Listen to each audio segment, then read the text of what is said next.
안녕하세요. 귀한 안식일입니다. 오늘 날씨가 너무 따뜻하고 좋았죠? 이렇게 빨리 봄이 왔으면 좋겠습니다. 오늘은 그분의 때, 오늘 말씀의 제목은 요한복음 7장 1절에서 13절까지의 말씀입니다. 요한복음 7장 1절에서 13절까지의 말씀. 제가 홀수절을 읽고 여러분들이 짝수절을 읽도록 하겠습니다. 이후에 예수께서 갈릴리에서 다니시고 유대에서 다니려 아니하심은 유대인들이 죽이려 함이러라. 그 형제들이 예수께 이르되 당신의 행하는 일을 제자들도 보게 여기를 떠나 유대로 가소서.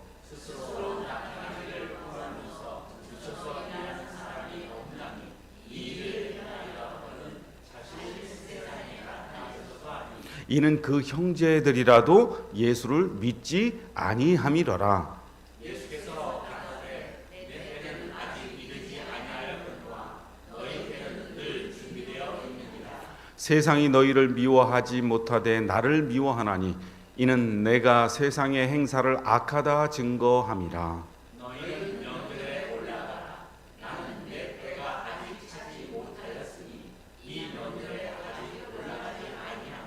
이 말씀을 하시고 갈릴리에 머물러 계신지라.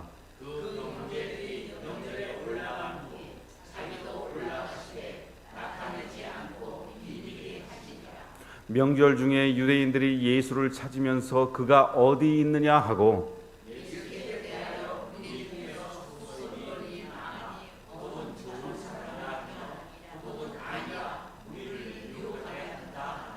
그러나 유대인들을 두려워함으로 드러나게 그를 말하는 자가 없더라.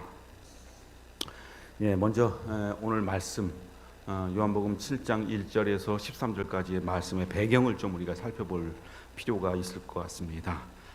먼저 이 오늘 요한복음 7장은 그 배경은 바로 초막절에 대하여 이야기를 하고 있습니다. 초막절, 수장절이라고도 하고 유월절 및 오순절과 함께 이스라엘의 3대 절기입니다. 이스라엘은 절기가 몇 가지 있나요? 유명한 6가지가 있습니다. 유월절, 초실절, 오순절, 그리고 나팔절, 그리고 대속죄일, 그리고 초막절, 이렇게 절기가 6개가 있습니다. 그래서 유월절과 초실절과 오순절은 봄절기라고 하고, 그리고 나팔절과 속죄일과 초막절은 가을절기를 이야기를 합니다. 그래서 이 절기들은 예수님의 삶에 대해서도 상징을 할 뿐만 아니라 이 땅에서의 성도들의 삶에 대해서도 이렇게 상징을 합니다.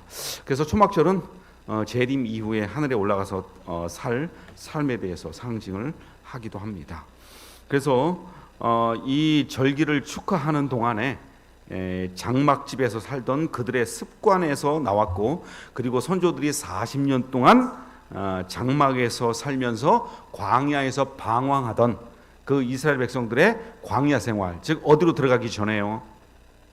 가나안 땅에 들어가기 전에 그 이스라엘 백성들이 모세의 영도하에 광야에서 40년 동안 떠돌던 그때를 기념하기 위해서 만든 것이 바로 이 무슨 절이라고요? 초막절, 다른 말로 하면 장막절이라고 합니다.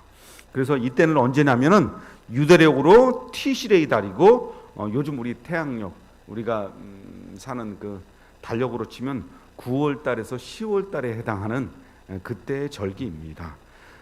그래서 이때부터 15일, 그러니까 티시레이 월 15일부터 일주일 동안 이 초막절을 지켰는데, 첫날과 마지막은 유월절처럼 첫날과 마지막에는 뭐가 있나요?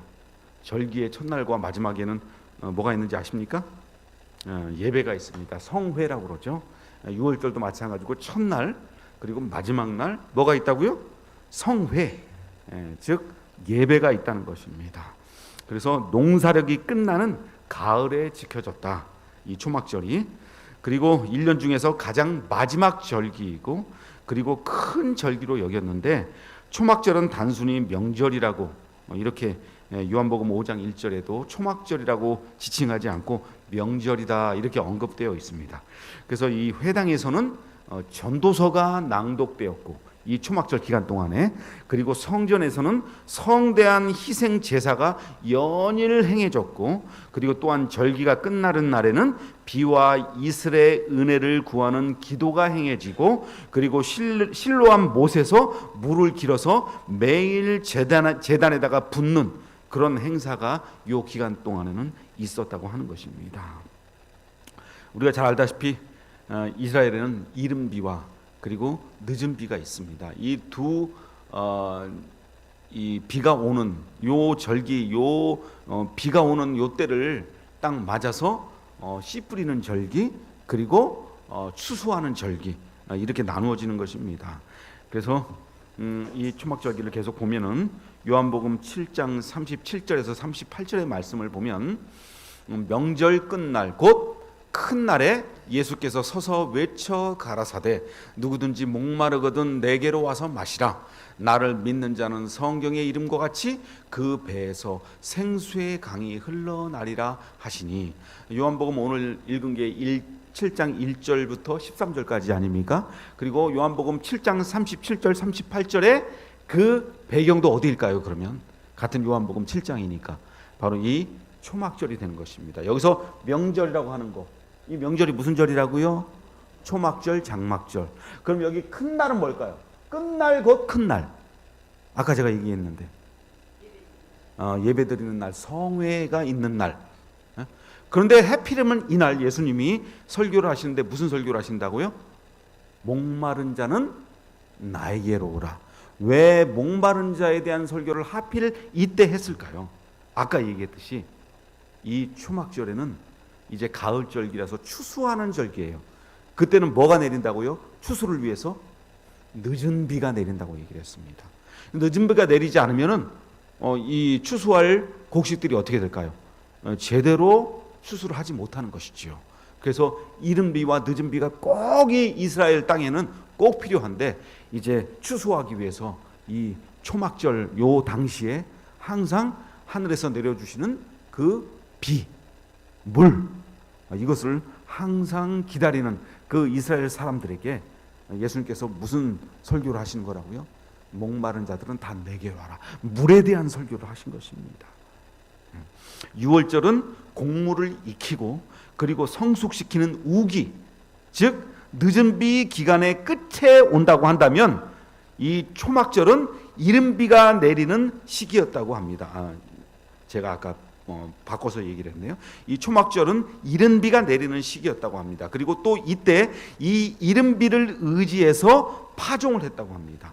이 초막절 기간이 추수 기간이 아니라 파종하는 기간이네요. 그러면은 6월절 기간이 이제 저기 하는 기간이겠죠. 뭐죠? 추수하는 기간이겠죠. 그래서 이 이른 비를 의지해서 파종을 했는데, 예전에는 오로지 하늘에 의지해서 이 농사를 짓는 습니까? 천수답이 뭐라고요? 예, 비 오는 것을 기다릴 수밖에 없는, 그러니까 물을 요즘에는 치수하지 않습니까? 퍼 올려가지고 물을 주기도 하고 뭐 이렇게 하지만 옛날에는 그럴 능력이 없었어요. 그죠? 그러면 어떻게 할 수밖에 없나요? 하늘에서 비가 오기만을 기다릴 수밖에 없는 게 대부분의 이 농토였다는 것이죠. 그래서 이스라엘 땅도 그때 당시에는 치수할 수 있는 능력이 없었고 오로지 하늘에서 이른 비가 내려서 파종할 수 있는 그런 시기를 기다리는 그 천수답밖에 없었는데, 이스라엘의 먹고 사는 중요한 문제는 오로지 하늘에서 내리는 이른 비와 이 늦은 비에 의존하게 되어 있었기 때문에, 그래서 광야에서의 40년 생활에서도 하나님께서 물과 빛을 주신 것은 그들에게 큰 기쁨과 그리고 감사의 조건이 되는 것이었습니다. 그래서 이 초막절의 주요 주제는 기쁨과 감사였다고 합니다. 그래서 이 절기에는 밤에는 빛의 축제, 그리고 낮에는 물의 축제가 이어졌다고 합니다. 여러분 요즘에 그런 축제들 있습니까? 없습니까? 그런 축제들 많이 있죠. 태국에 가면 유명한 물의 축제가 있어요. 그때 되면은 사람들이 막 물총 가지고 와가지고 막 물 뿌리고 놀고 물에다 사람들한테 막 끼얹고 막 하면서 그런 축제가 있다고 그래요. 그래갖고 전 세계에서 그 축제, 물의 축제가 되면 사람들이 모인다고 그래요. 그 태국으로. 예. 우리나라에서도 그걸 하려고 하는데 우리나라는 그렇게 하면 좀 문제가 됩니다. 왜 그럴까요? 우리나라는 물이 풍부한 것 같지만 사실 우리나라도 물 부족 국가라고 그래요. 그래서 그런 축제를 하게 되면 오히려 욕을 먹을 수가 있기 때문에 물 축제 하려고 하는 그런 도시들이 있었는데 안 합니다. 그 대신 다른 축제들은 굉장히 많이 하죠. 전국에 여러분 우리나라 축제가 몇 개인 줄 아십니까? 수백 개는 될 겁니다. 수백 개. 뭐 우리가 제일 잘하는 축제 어떤 축제가 있나요? 머드 축제 있죠. 뭐 저쪽 서해안 태안인가 그쪽에 가면은 막 그 진흙에 들어가서 막 바르고 막 거기서 뒹굴고 막 하는 그런 축제 있지 않습니까? 그리고 강원도에 가면 또 무슨 축제가 있습니까? 겨울에 뭐 빙어 축제, 그다음에 산천어 축제, 그 유명하죠. 산천어 축제 여러분 한 번이라도 가보셨나요? 사람들이 너무 많아가지고 차가 들어갈 데가 없다고 합니다. 이 산천어 축제 할 때는 그렇게 축제가 굉장히 많았지 않습니까?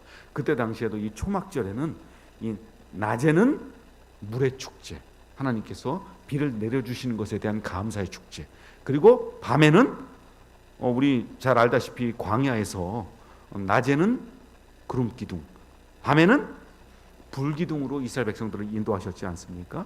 그것처럼 그 추운 날씨에 그 광야에 그 추운 날을 불 기둥으로서 그를 따뜻하게 하고 빛나게 만들어서 동물들이나 아니면 도적으로부터 지켜주셨던 그 하나님의 그 뜻, 그 은혜에 감사하는 의미로 밤에는 빛의 축제, 낮에는 물의 축제를 요 초막절 기간 동안에 일주일 동안 했었다고 하는 것입니다.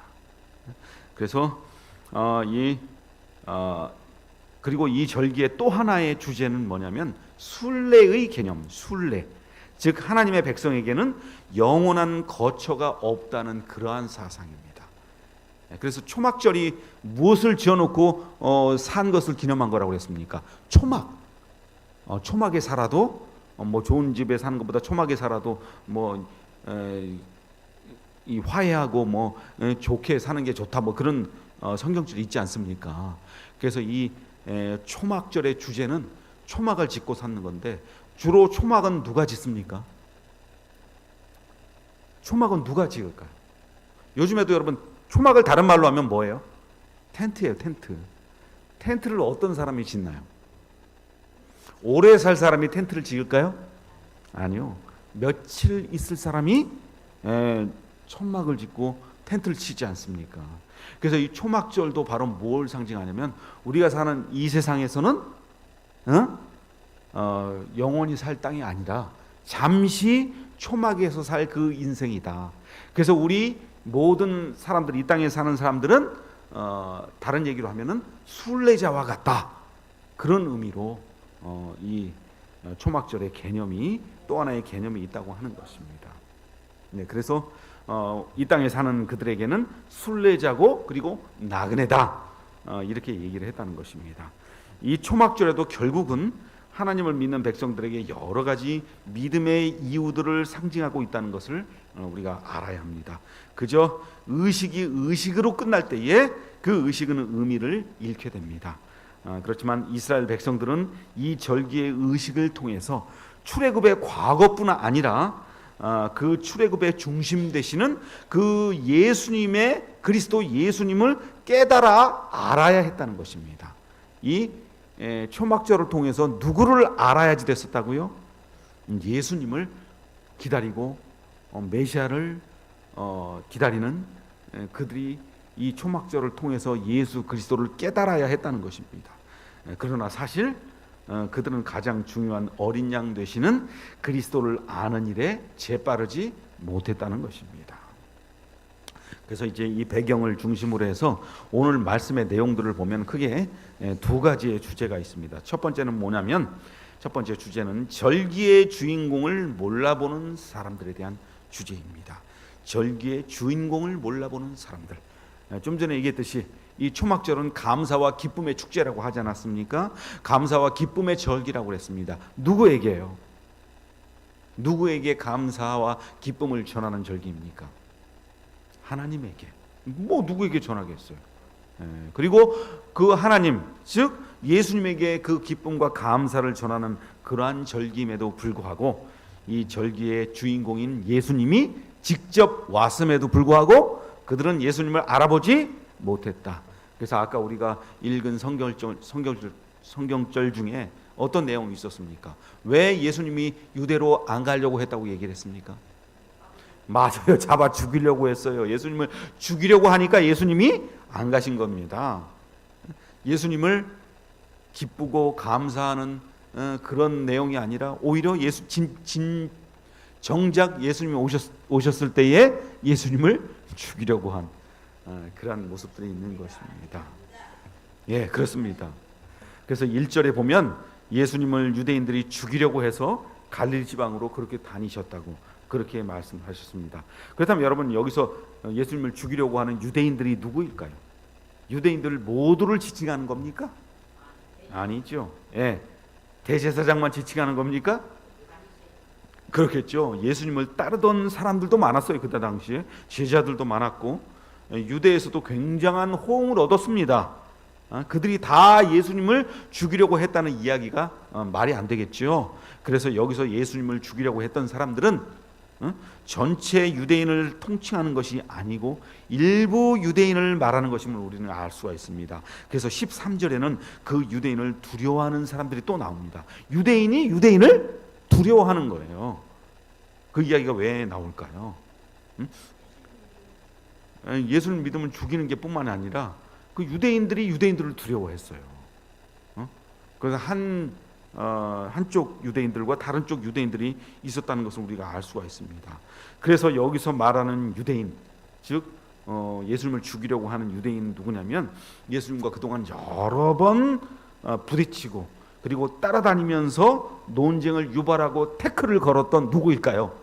바리새인들 그리고 종교 지도자들, 대제사장을 비롯한 종교 지도자들, 그리고 사두개인들, 서기관들, 율법학자들, 이런 예수님이 와서 자신들의 인기와 그리고 기득권을 가져갈까 봐 두려워한 그러한 사람들, 그런 사람들이 예수님을 죽이려고 했다는 것입니다.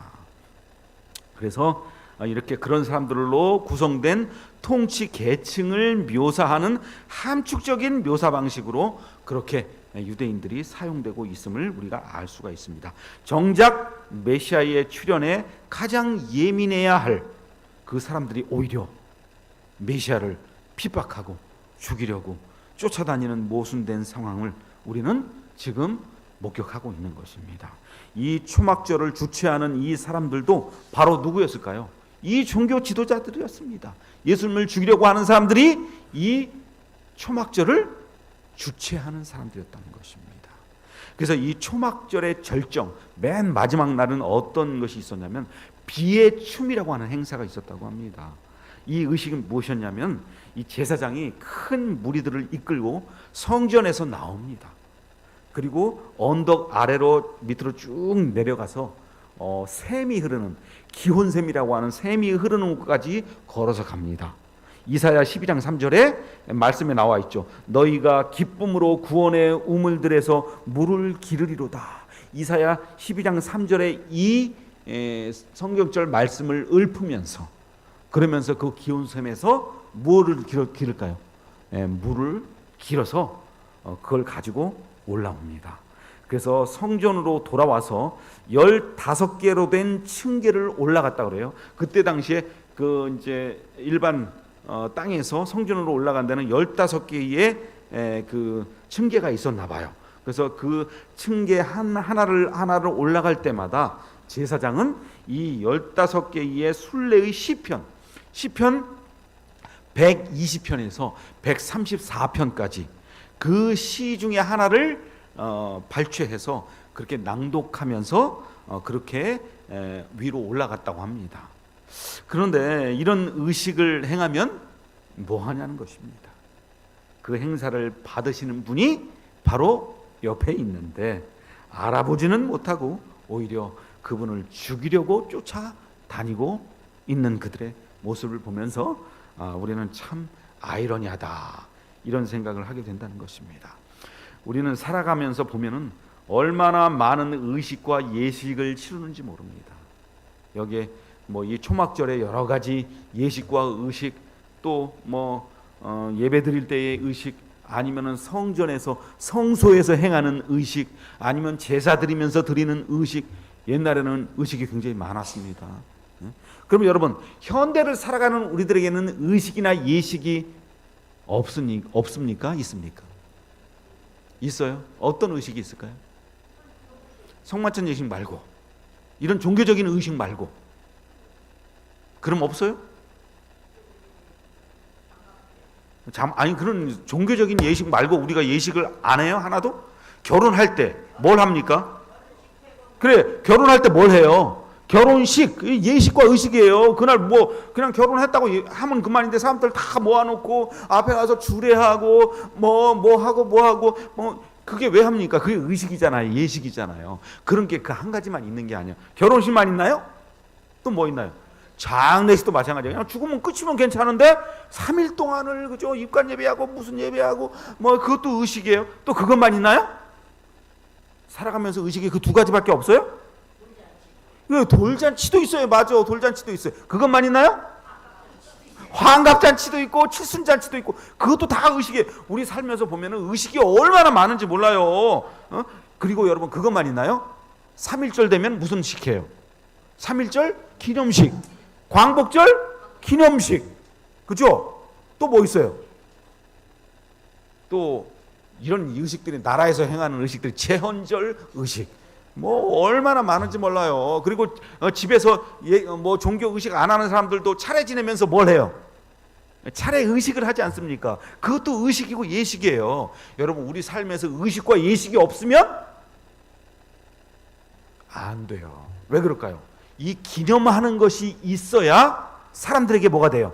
그것이 각인이 되고, 그 기념을 통해서 이것을 왜 하는지 사람들이 의미를 반추하고 알게 되기 때문입니다. 결혼식 하면서 뭘 이제 사람들이 알게 하는 거예요? 우리 이제 둘이 결혼해서 행복하게 살 거야. 그리고 우리 이제 결혼하니까 다른 남자, 다른 여자는 눈길도 주지 않을 거야. 그렇죠? 그런 의식이에요. 그렇죠? 그걸 알리는 겁니다. 팔순 의식은 왜 하나요? 예, 이 어르신이 80이 돼까지 그 어려운 저기를 무릅쓰고 건강하게 80살까지 살으셨다. 이제 이 어르신은 80이 넘으셨어. 이 의미로 하지 않습니까? 그죠? 그거 그냥 가서 그냥 밥만 먹고 오면은 그건 아무것도 아니에요. 그 의식이, 아, 저분이 80이 되셨구나.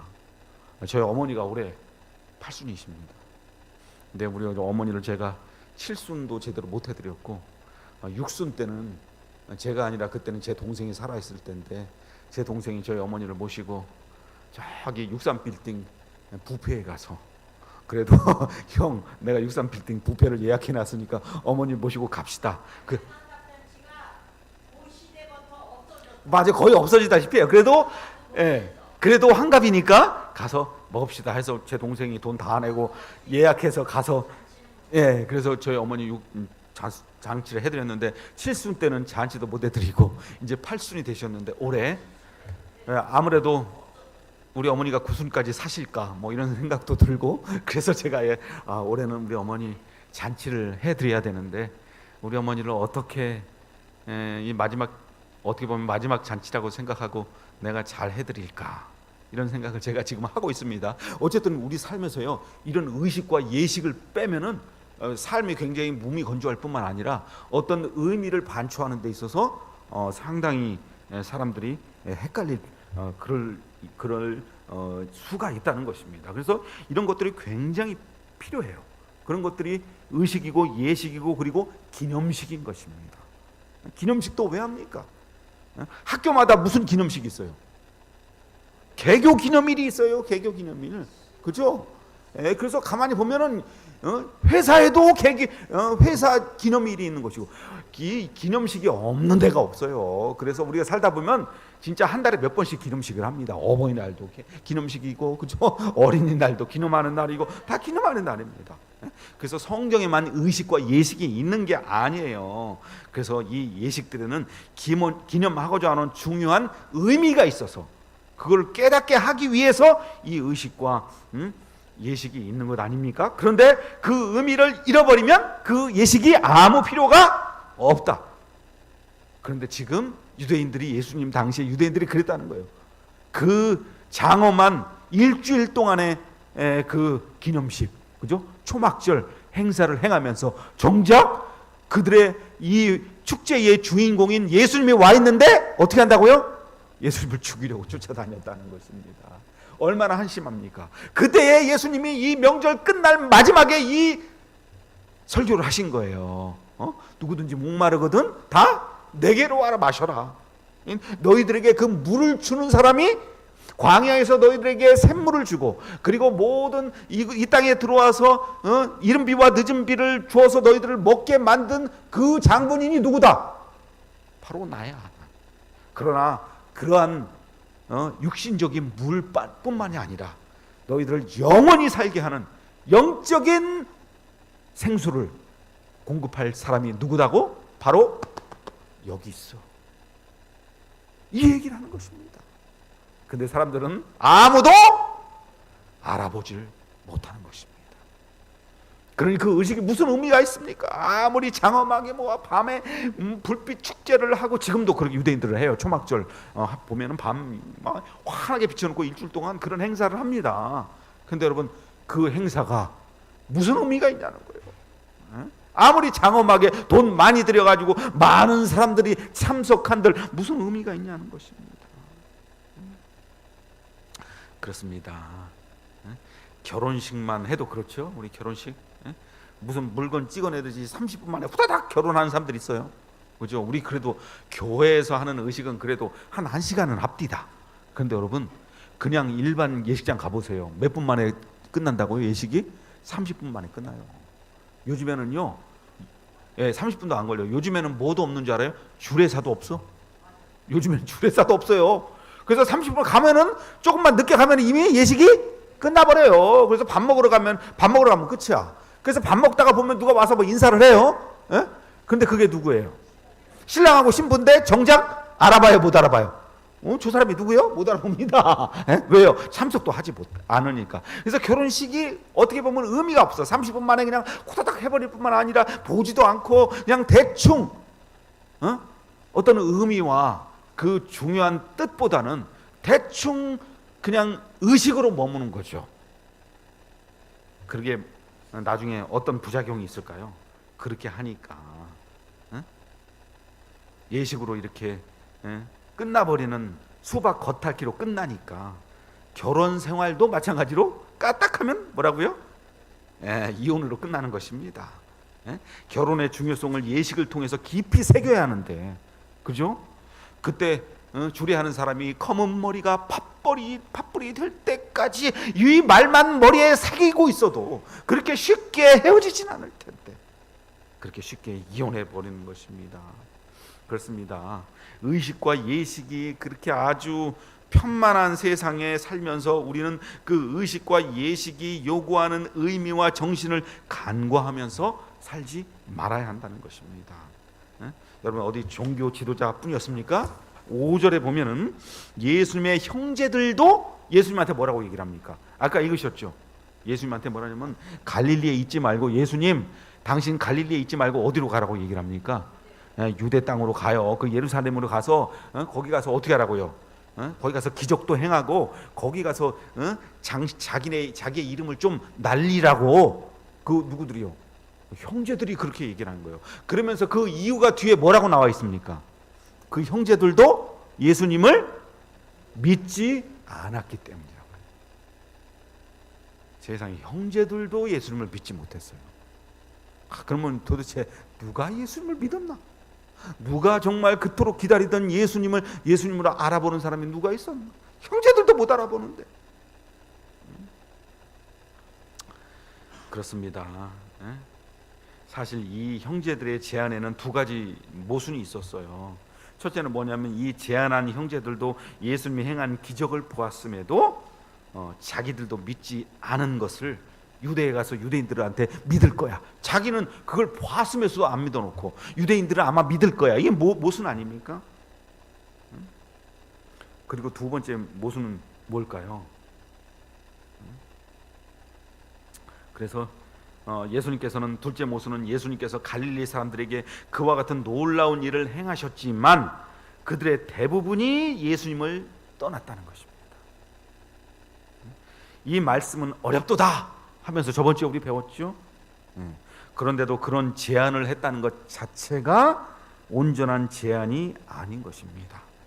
예수님은 그런 그들과 논쟁하지 않으시고 그리고 그냥 내 때가 아직 아니다 이 말씀만 하시고 그들과는 말을 섞지 않으셨어요. 말이 안 통하는 사람하고는 여러분 솔직히 말을 섞지 않는 것이 오히려 유익이 될 때가 많이 있습니다. 길게 얘기해봤자 어때요? 결국 입만 아프고 자기 성질만 더러워지고 그리고 손해만 봅니다. 오늘도 아까 좀 전에 그런 저희가 있었어요. 운행을 하면서 윤정희 집사님 집 앞에 거기서 잠깐 세우고 윤정희 집사님 오기를 기다리고 있었어요. 근데 이제 그 길이 이쪽 가는 길 오는 길 딱 그 두 길이었기 때문에 제가 뭘 켜고 있었을까요? 비상 깜빡이를 켜고 잠깐 윤정희 집사님이 길 건너올 동안만 기다리고 있었거든요. 그래서 내 뒤에 있던 차들이 여기 차가 오면 못 가니까 그래서 제가 여기에 차가 안 와서 빨리 지나가라고 그러니까 제 뒤에 있던 차들이 이렇게 지나서 갔어요. 그런데 저 앞에서 오는 차가 여기서 차가 이쪽을 제 차를 넘어서 가는 걸 봤으면 어떻게 해야 될까요? 멈춰 있어야 되잖아요. 그런데 막 오는 거예요. 막 오는 거예요. 그러니까 여기 있는 뒤에 있는 차하고 그 차하고 딱 마주쳐가지고 겨우겨우 빠져나가는 거예요. 그러니까 저 맞은편에 오던 차가 갑자기 저를 보는 거예요. 인상을 막 쓰면서 연세 드신 분인데 인상을 막 쓰면서 차를 말이야 여기다가 대려면 저쪽으로 바짝 대야지 뭐 이러면서 가더라고요. 갑자기 울컥 가더라고요. 왜냐하면 제가 훨씬 먼저 와서 비상 깜빡이 켜고 훨씬 먼저 와서 기다리고 있었고 여기 지나가는 차들이 있으면 자기가 저쪽에서 늦게 와야 되는 거 아닙니까? 그래서 그걸 갖다가 그냥 여기서 쏘아 붙일까? 그냥 막 한마디 하려다가 그 얼굴을 딱 보니까 말이 통하게 생기지가 않았어. 그래서 어떻게 돼? 어떻게 했을까요, 제가? 오케이, 오케이, 알았습니다. 그렇게 하고 창문 올리고 그냥 갔어요. 그러면서 속에서는 어떨까요? 이게 참으니까 화딱지가 좀 있어요. 근데 가면서 그 화가 금방 누그러들더라고요. 왜냐면 거기서 내가 화를 포출하고 아니 아저씨, 여기서 차가 오는 걸 봤으면 거기서 있어야 되고 이렇게 얘기를 하면은 또 보나마나 부딪혔을 것이고 그렇게 되면 내 마음이 더 상했을 것이고 더 오래 걸릴 것이고 더 기분 나빴을 것이고 그래서 잘했다. 야, 문광일 잘 참았다. 문광일 잘 참았다.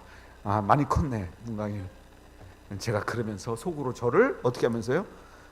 칭찬하면서 제가 제 자신을 칭찬하면서 이렇게 왔습니다. 그렇습니다. 예수님도 그 자기도 안 믿는 그 누가요? 제자들과 그리고 형제들이 그렇게 얘기를 했을 때 더 이상 말 섞을 필요가 없었어요. 아직 내 때가 아니야. 그러면서 어떻게 해요? 그냥 지나쳤다는 것입니다. 그래서 여러분 우리가 이 절기의 주인공인 예수님과 의식만 남은 절기를 여전히 무의미하게 지키는 무리를 그렇게 대조시키면서 요한은 이 요한복음 7장을 통해서 그리스도를 더욱 부각시키는 거예요. 이 초막절의 그 행사의 그 뭐라고 할까요? 그 엄청난 그 의식과 아울러 오히려 대우를 받지 못하고 있는 우리 예수님의 모습을 대조시키는 거예요. 예수님 얼마나 불쌍합니까, 솔직히. 시간이 지난 후에 모든 것을 알고 이 요한이 이 요한복음을 쓰면서 예수님을 알아보지 못하는 그들의 초막절의 그 위대한 행사, 그리고 여전히 대우받지 못하고 죽일 것을 두려워서 피해 다니시는 예수님의 모습, 이것을 어떻게 해요? 대조시키면서 요한복음 7장을 요한이 썼다는 거예요. 그렇습니다. 우리는 두 번째, 오늘 또 두 절을 살펴보면 예수님이 말하는 나의 때, 예수님의 때에 대한 이야기입니다. 예수님은 아직 나의 때가 이르지 아니하였다고 말씀하셨지요. 여러분, 이 때가 얼마나 중요합니까? 예수님의 때는 바로 언제일까요? 예수님의 때가 언제예요? 그렇죠. 예수님의 때는 예수님 십자가 때문에 이 땅에 오셨잖아요. 그때가 그렇죠. 아직은 죽을 때가 아니야. 그래서 여러분, 이 예수님의 때가 바로 십자가의 때입니다. 유월절 어린 양이신 예수님은 6월절에 돌아가시기로 이미 정해져 있었는데 초막절에 돌아가시면 안 되는 거죠. 그래서 다니엘 9장 25절에 보면은 누가 끊어지다고 그랬나요? 그가 장차 많은 사람들과 더불어 한 이레 동안, 즉 7년 동안의 언약을 굳게 맺고 그가 그 이레의 절반에, 즉 3년 반 동안에 제사와 예물을 금지할 것이며, 이 얘기는 여러분 다니엘서 9장에 나오는 2300주에 있어서 특별히 예수님이 언제 돌아가실 거에 대한 예언이 이미 돼 있어요. 언제 돌아가실 거. 그래서 예수님은 서기 27년 가을에 침례를 받으시고, 그리고 서기 3년 반 동안 뭐 하시다가 공생애를 하시다가 서기 31년 6월절에 봄에 돌아가시는 거예요. 그게 바로 예수님의 때인 것입니다. 예수님은 그 때를 누구보다도 잘 알고 계셨던 거예요. 다른 누구도 그 때를 모르고 있습니다. 예수님은 그 때를 알고 난 아직 내 때가 아니야, 그렇게 얘기를 하는 것입니다. 사실 예수님의 때이기 때문에 중요하기도 하지만, 그때는 여러분 예수님의 때이기도 하지만 누구에게도 중요한 때입니까? 인류에게는 가장 중요한 때였어요. 그렇지 않습니까? 예수님이 그때 십자가에 못 박히지 아니하셨으면 우리가 어떻게 될 뻔했어요? 우리에게 영생이 있을 수가 있습니까? 그렇습니다. 어쨌든 소망이 없는 인류에게 소망이 생기는 인류 역사에서 가장 중요한 때가 바로 이 십자가의 때, 즉 예수님의 때인 것입니다. 그래서 예수님은 이 때를 요한복음 2장 4절에 예수께서 가라사대 여자여 나와 무슨 상관이 있나이까, 내 때가 아직 이르지 아니하였나이다. 여기서도 또 예수님은 내 때에 대한 이야기를 합니다. 요한복음 7장 전이니까 요한복음 2장은 어떤 때였을까요? 물을 포도즙으로 만들 때, 그때 마리아에게, 자기 어머니에게 예수님이 하신 말씀이 아직 내 때가 이르지 아니하였나이다. 맞아요. 그때도 마찬가지지만, 어쨌든 예수님의 때, 이 때에 대해서 이렇게 말씀하십니다. 그러면서 가나에서의 혼인잔치에서 처음 이렇게 자신의 때에 대해서 말씀을 하십니다. 예수님 공생애를 시작하시면서 벌써 자신의 때한 확실한 확신을 가지고 계셨던 것입니다. 이와 같이 구원의 시간표에는 언제나 하나님의 때가 존재했었습니다. 노아는 120년이라고 하는 그 때가 있었어요. 그죠? 아브라함은 25년을, 그리고 요셉은 13년을 하나님의 때를 기다려야 했습니다. 여러분, 기다리면은 이유가 있습니다. 즉 하나님의 때를 기다릴 때에는 분명한 이유와 목적이 있다는 것입니다. 그러나 문제는 우리가 그 때를 기다리지 않고 조급하게 그 때를 땡기려고 하는 게 문제라는 것입니다. 하나님의 때가 아닌 누구의 때로 맞추려고, 자신의 때에 맞추려고. 그래서 여러분, 하나님이 정한 때를 조급해하지 말고 그 때를 우리는 잠잠히 기다려야 한다는 것입니다. 그러나 재차 말하지만 하나님은 조금도 서두르지 않으시고 그분이 정한 그 때에 맞추어서 그분의 말씀대로, 그리고 그 일을 하실 것입니다. 여러분, 우리들에게도 하나님이 정한 때가 다 있을까요? 우리들에게도 하나님이 정한 때가 있습니까? 있을 거예요. 우리들이 죽을 때도 아마 하나님이 정하지 않으셨을까? 그죠? 우리가 하나님을 믿기 시작할 때도 하나님이 정하시지 않으셨을까요? 우리에게 하나님이 정하신 때가 분명히 있을 것입니다. 예수님은 조급한 제자들을 기다려 주셨어요. 3년 반을 예수님을 쫓았지만 그들은 모든 면에서 미숙했습니다. 베드로는 3번 예수님을 부인했고, 그리고 도마는 여전히 믿지 않았고, 그리고 모든 제자들은 다 도망갔어요. 3년 반을 예수님을 쫓아다녔는데 예수님이 바라던 성숙한 제자의 때가 그렇게 쉽게 오지 않은 것입니다. 그러나 그 때가 빨리 오기를 예수님이 바라셨을까요? 바라시지 않으셨을까요? 바라셨는데 여전히 미숙한 거예요. 그래서 예수님은 하늘로 바로 올라가시지 못하고 며칠 동안을, 40일 동안을 그들이 변화되기를 바라고, 그들에게 애프터 서비스를 하시고, 그리고 하늘로 올라가시지 않습니까? 이스라엘 백성이 광야에서 40년을 여러분 배회한 이유도 무엇입니까? 오직 불평한 세대를 다 광야에서 죽이기 위해서 40년을 돌았을까요?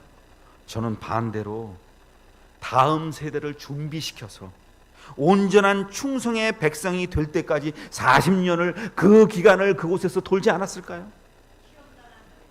예, 그렇습니다.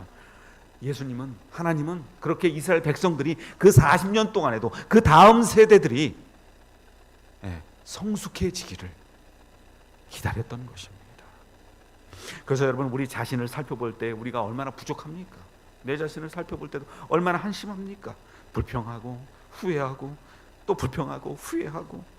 예수께서 자신의 때까지 순종함으로 기다리신 것처럼 우리에게도 주어진 때를 기다려야 하지 않겠습니까? 또한 우리 주위에 있는 이들을 우리 또한 기다려줘야 됩니다. 예수님처럼 그들의 때를 기다려줘야 돼요. 너무 답답해 보이는 사람이 있죠, 우리 주위에. 아니 도대체 침례받은 지가 언젠데 아직도 저러고 있어, 그죠? 그런 사람이 있어. 답답한 사람이 있어요. 도대체 교회 다닌 지 몇십 년이 됐는데 아직도 저렇게 성품이 아주 그냥 그러네, 그죠? 그런 사람 있습니까? 없습니까? 있어요. 우리들의 자녀만 봐도 그렇습니다. 우리들의 자녀 보면은 어때요? 처음부터 성숙한 아이로 큽니까? 얼마나 답답합니까? 우리 딸들 2명 있지만 제가 어릴 때는 너무 사랑스럽고 이뻤는데 점점 커갈수록 말 안 듣고, 그때 어떻게 되길 제가 바랄까요? 이 녀석들이 빨리 철들기를 바라고, 성숙해지기를 바라는데 그게 되지 않아. 그러니까 막 뭐가 나요? 화가 나. 저것들이 언제나 사람 구실을 할래나, 막 이렇게 하면서, 그죠? 그래서 우리 가희가, 저는 요즘에 계속 그랬잖아요. 너무 말 안 들어서 우리 가희한테, 가희야, 우리 가희가 예전에 그 사랑스러운 모습을 언제나 돌아올까? 제가 몇 번 얘기를 했어요. 그런데 곧 돌아올 것 같아요. 곧 올 거라고 저는 믿어요. 우리 사랑스러운 딸이 예전에 그 사랑스러운 딸로 올 거라고 생각을 해요. 제가 오늘 여러분들한테 말씀을 드려야 될 것 같아요. 내일 못 드려서 우리 가희가 왈댄스 학교를 가기로 했어요. 내년에 이제 올해 중3이 되잖아요. 작은 애가 왈댄스 학교로 가기로 됐어요.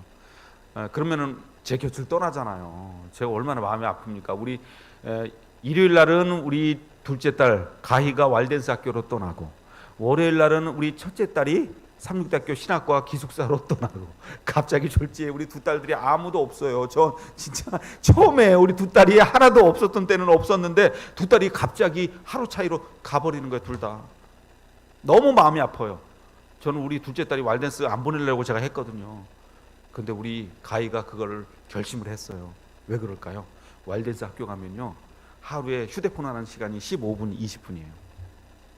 근데 자기가 그것을 선택했다는 것은 예전에 사랑스러운 아이로 돌아오려고 나름대로 노력하는 게 아닌가, 제가 그렇게 생각을 합니다. 우리 딸이 그걸 결심했다는 것만으로도 저는 감사하고, 내가 기다린 보람이 있는가? 기뻐하셔야 돼요. 근데 내 옆에 없는 것만으로도, 두 딸이 하나도 없는 것만으로도 제가 지금 너무 저기가 마음이 조금 지금, 어떻게 제가 그걸, 여러분들도 그러잖아요. 왜 금방 장가가고 시집가가지고 곁을 떠나면은 그때가 바로 이제 가까워 올 때가 되었기 때문에 우리는 어떻게 될까요? 그때를 참고 기다려 주는 겁니다. 그렇죠?